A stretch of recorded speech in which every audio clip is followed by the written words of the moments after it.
ರಾಜ್ಯದಲ್ಲಿಯೇ ಅತಿ ಕಡಿಮೆ ಮಳೆ ಬೀಳುವ ಪ್ರದೇಶ ಬಯಲು ಸೀಮೆಯ ಬರದ ಪ್ರದೇಶದಲ್ಲಿ 5-6 ವರ್ಷಗಳಿಂದ ಅಲ್ಪ ಸ್ವಲ್ಪ ನೀರಿನ ಆಸರೆಯಿಂದಾಗಿ ರೈತರ ತೋಟಗಾರಿಕೆ ಬೆಳೆಗಳ ಕಡೆ ಒಲವಿನೊಂದಿಗೆ ರಾಗಿ ಬೆಳೆಯುವರ ಸಂಖ್ಯೆ ತೀವ್ರವಾಗಿ ಕುಸಿಯುತ್ತಿದೆ. ಹೌದು ಪ್ರಿಯ ವೀಕ್ಷಕರೇ, ಚಳ್ಳಕೆರೆ ತಾಲೂಕಿನಲ್ಲಿ 1 ಲಕ್ಷ ಹೆಕ್ಟೇರ್ ಕೃಷಿ ಬಿತ್ತನೆ ಗುರಿಯಲ್ಲಿ ಕಳೆದ ಮುಂಗಾರಿನಲ್ಲಿ ಬರೀ 20 ಹೆಕ್ಟೇರ್ನಷ್ಟು ಮಾತ್ರ ರಾಗಿ ನಾಟಿಯಾಗಿತ್ತು. ಪ್ರಸ್ತುತ ಹಿಂಗಾರಿನಲ್ಲೂ ಕೇವಲ 405 ಹೆಕ್ಟೇರ್ನಷ್ಟು ಮಾತ್ರ ನಾಟಿ ಮಾಡಿದ್ದು, ರಾಗಿ ಬೆಳೆಯುವರ ಸಂಖ್ಯೆ ಭಾರಿ ಇಳಿಮುಖವಾಗುತ್ತಿದೆ.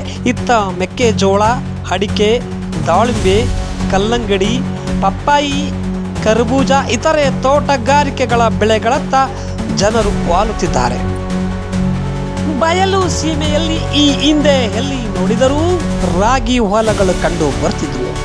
ಈಗ ಊಟಕ್ಕೆ ಉಪ್ಪಿನಕಾಯಿ ಎಂಬಂತೆ ಮನೆ ಮಂದಿ ಊಟಕ್ಕೆ ರಾಗಿ ಬೆಳೆದುಕೊಳ್ಳುತ್ತಿದ್ದು, ಅಲ್ಲೊಬ್ಬರು ಇಲ್ಲೊಬ್ಬರು ಬೆಳೆಯುತ್ತಿರುವ ದೃಶ್ಯಗಳು ಮಾತ್ರ ಕಣ್ಣಿಗೆ ಕಾಣುತ್ತಿವೆ. ರಾಗಿ ಬೆಳೆಯುತ್ತಿದ್ದ ಪ್ರದೇಶಗಳು ತೋಟಗಾರಿಕೆಗೆ ಬೆಳೆಗಳು ಆವರಿಸಿಕೊಳ್ಳುತ್ತಿವೆ. ಜೊತೆಗೆ ಹೊಸದುರ್ಗ ಭಾಗದಲ್ಲಿ ಮುಂಗಾರಿನಲ್ಲಿ ಮಳೆಯಾಶ್ರಿತವಾಗಿಯೂ ರಾಗಿ ಬೆಳೆಯಲಾಗುತ್ತಿದೆ. ಆದರೆ ಚಳ್ಳಕೆರೆ ಭಾಗದಲ್ಲಿ ಮಳೆ ಕೊರತೆಯಿಂದ ನೀರಾವರಿಯಲ್ಲಿ ಮಾತ್ರ ಬೆಳೆಯಬೇಕಿರುವುದರಿಂದ ಹೆಚ್ಚಿನ ಲಾಭ ಬರುವುದಿಲ್ಲ ಎಂದು ಆರೋಗ್ಯ ರಕ್ಷವಾಗಿರುವ ರಾಗಿಯನ್ನು ಅನ್ನದಾತ ಬೆಳೆಯುವುದು ಕಡಿಮೆ ಮಾಡುತ್ತಿದ್ದಾರೆ. ಕೃಷಿ ಕ್ಷೇತ್ರಕ್ಕೆ ಯಂತ್ರಗಳ ಲಗ್ಗೆ, ಮಳೆರಾಯ ಅಭಾವ, ಮೇವಿನ ಕೊರತೆಯಿಂದ ರೈತರು ದನ ಕರುಗಳ ಸಾಕಾಣಿಕೆಗೆ ಮುಂದಾಗುತ್ತಿಲ್ಲ.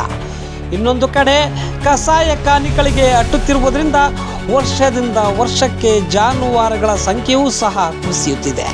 ಹೀಗಾಗಿ ಕೊಟ್ಟಿಗೆ ಗೊಬ್ಬರವಿಲ್ಲದೆ, ಭೂಮಿ ಫಲವತ್ತತೆ ಇಲ್ಲದೆ ರಾಗಿ ಬೆಳೆಯಲು ಸಹ ಆಗುವುದಂತಹ ಪರಿಸ್ಥಿತಿ ನಿರ್ಮಾಣವಾಗಿದೆ.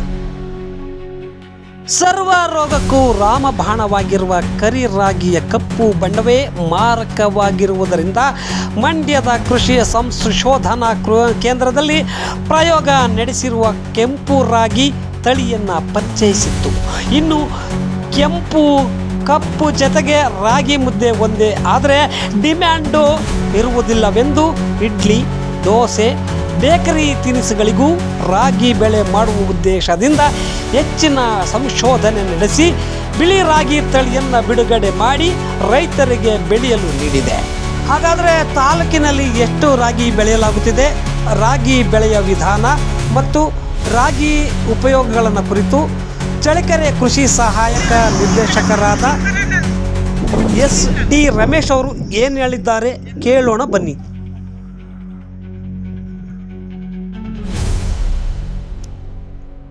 ಸಹಾಯಕ ಕೃಷಿ ನಿರ್ದೇಶಕರು ಚಳ್ಳಕೆರೆ ತಾಲೂಕು.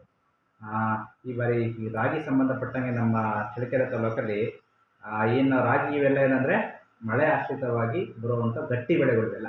ಇಂಥ ಗಟ್ಟಿ ಬೆಳೆಗಳನ್ನು ಮಳೆ ಕಡಿಮೆ ಆದರೂ ಕೂಡ ಅದನ್ನು ಸಹಿಸಿಕೊಂಡು ಬೆಳೆದು ಉತ್ಪನ್ನ ಕೊಡುವಂಥ ಒಂದು ಬೆಳೆ ಇದಾಗಿರ್ತದೆ. ಈ ಭಾಗದಲ್ಲಿ ನಮ್ಮ ಚಳ್ಳಕೆರೆ ಭಾಗದಲ್ಲಿ ಮಳೆ ಕಡಿಮೆ ಬೆಳೆಯೋದ್ರಿಂದ ಈ ಭಾಗದಲ್ಲಿ ರಾಗಿ ಬೆಳೆ ಅತ್ಯುತ್ತಮವಾಗಿ ಹೊಂದಿಕೊಂಡು ಬೆಳೆಯುವಂಥ ಹಾರ್ಡೆಸ್ಟ್ ಕ್ರಾಪ್ ಅಂತ ನಾವು ಕರಿತೀವಿ.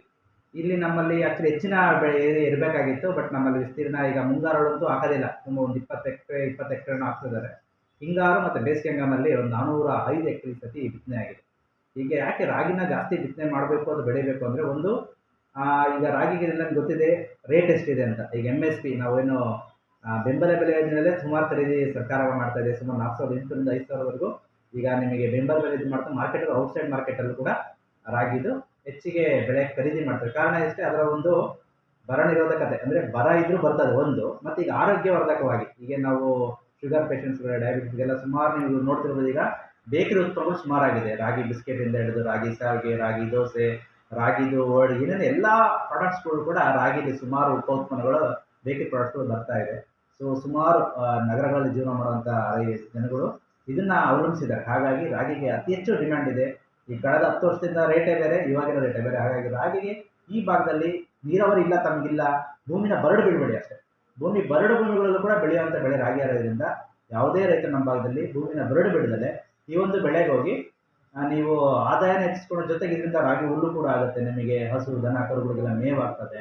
ಇದರಿಂದ ನಿಮಗೆ ಒಳ್ಳೆ ಅಟ್ಲೀಸ್ಟ್ ನಿಮಗೆ ಆ ಭೂಮಿ ಬರಡು ಬಿಡೋದಕ್ಕಿಂತ ಲಾಸ್ ಆಗೋದ್ರ ಬದಲಾಗಿ ಮತ್ತು ನಿಮಗೆ ಆದಾಯ ಜಾಸ್ತಿ. ಈ ಒಂದು ಬೆಳೆ ಹೆಚ್ಚು ರಾಸಾಯನಿಕ ಔಷಧಿಗಳಾಗಿರ್ಬೋದು ರಸಗೊಬ್ಬರಗಳಲ್ಲಿ ಕೇಳೋದಿಲ್ಲ. ಹಾಗಾಗಿ ಕಡಿಮೆ ಮಳೆ ಬೆಳೆದ ಪ್ರದೇಶದಲ್ಲಿ ಕಡಿಮೆ ಖರ್ಚಿನಲ್ಲಿ ಬೆಳೆಯುವಂಥ ಬೆಳೆಯಾಗಿದ್ದು ಇದಕ್ಕೀಗ ಮಾರುಕಟ್ಟೆಯಲ್ಲಿ ಸೂಕ್ತವಾದ ಬೆಂಬಲ ಬೆಲೆ ಇರೋದ್ರಿಂದ ಹೆಚ್ಚಿನ ದರದಲ್ಲಿದೆ. ಹಾಗಾಗಿ ಎಲ್ಲ ರೈತ ಬಾಂಧವರು ರಾಗಿ ಬೆಳೆಗೆ ತಮ್ಮ ಬರಡು ಭೂಮಿಗಳನ್ನ ಯಾವುದೂ ಇಟ್ಕೋಬಾರ್ದು. ನಮ್ಮ ಉದ್ದೇಶ ಅಷ್ಟೇ, ನೀವು ಆದಾಯ ಬರುವಂಥ ಬೆಳೆಗಳನ್ನ ಬೆಳ್ಕೊಳ್ಳಿ. ನಿಮಗೆ ನೀರಾವರಿ ಇರುತ್ತೆ ಬೆಳ್ಕೊಳ್ಳಿ. ಆದರೆ ನಿಮ್ಮವೇ ಎಷ್ಟೋ ಜಮೀನುಗಳಿದೆ ಖಾಲಿ ಬಿಟ್ಟಿರ್ತೀರಾ, ಅಲ್ಲಿ ಇಂಥ ಬೆಳೆಗಳನ್ನ ಬೆಳೆದು ಪ್ರೋತ್ಸಾಹ ಅದು ಸಿಕ್ಕರೆ ರಾಗಿಗೆ ನಿಮಗೂ ಕೂಡ ಒಂದು ಆದಾಯಕ್ಕೆ ಮೂಲ ಆಗುತ್ತೆ ಅನ್ನೋ ಒಂದು ಉದ್ದೇಶ. ಹಾಗಾಗಿ ರಾಗಿ ನಮ್ಮ ಭಾಗದಲ್ಲಿ ಹೆಚ್ಚಿಗೆ ಆಗಲಿ ಅಂತ ನಮ್ಮ ಆಶಯ. ಇಲಾಖೆ ವತಿಯಿಂದ ಏನಾದ್ರು ಬಿತ್ತನೆ ಬೀಜಗಳು, ಔಷಧಿಗಳು ಅವಕ್ಕೆಲ್ಲವಕ್ಕೂ ನಾವು ಸಿದ್ಧತೆಗಳನ್ನ ಮಾಡ್ಕೋತೀವಿ. ರಾಗಿ ಜಾಸ್ತಿ ಅಂದರೆ ಬೇಕಂತೆಲ್ಲ ಈಗ ಸುಮಾರು ತಾಂತ್ರಿಕ ತಳಿಗಳು ಬಂದಿದೆ, ಹೊಸ ಹೊಸ ತಳಿಗಳು ಬಂದಿದೆ. ಅವುಗಳು ಕೂಡ ನಾವು ಇಲಾಖೆಯಿಂದ ತರಿಸುವಂತೆ ವ್ಯವಸ್ಥೆ.